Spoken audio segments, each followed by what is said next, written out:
Well, hi folks. Welcome to today's Coffee with Jesus. And I've decided to revert to going back outside onto our balcony. There's a reason why I wasn't really able to do that, but that reason is now gone, which is great. I'll tell you about it another time. But it's appropriate that we're out here in this glorious sunshine.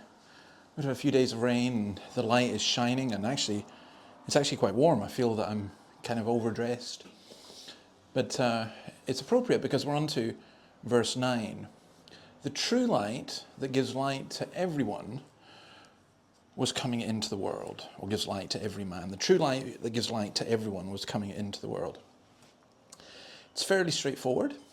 Jesus is obviously the true light. John often talks about the one who comes into the world, and that's how he's described in this book. Christ has come into the world. But how does he give light? So there's an internal light. We receive light, but there is also a general revelation, or perhaps special revelation in Christ. Now, Augustine had a famous teacher. He talked of a famous illustration rather. He talked of a town with only one teacher. Though all the citizens were not the teacher's students, he's nonetheless the teacher for everyone, because his teaching gets passed on to everyone. So Christ is the only true light God has given to the world, and therefore the light for everyone. So what Augustine is teaching is something I think is true, that you want to be enlightened, you need to know Christ. However, it doesn't say that the light is potentially for everyone, but the light has come to everyone. He gives light to everyone.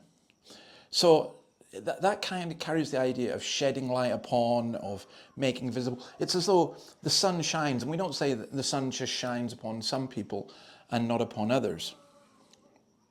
So the light that's come into the world, Jesus is the light who's come into the world. Now, what people choose to do with that light is another matter. It shines on every human being, because those who hate the light respond as the world does. You see the light up, you say, oh, I'm going to put down the shutters, I don't want to see anything to do with this light. And then there are those who receive the light and who accept the light.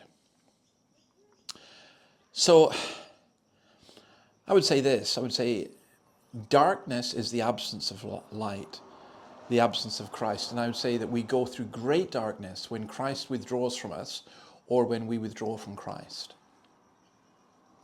The true light that gives light to everyone was coming into the world.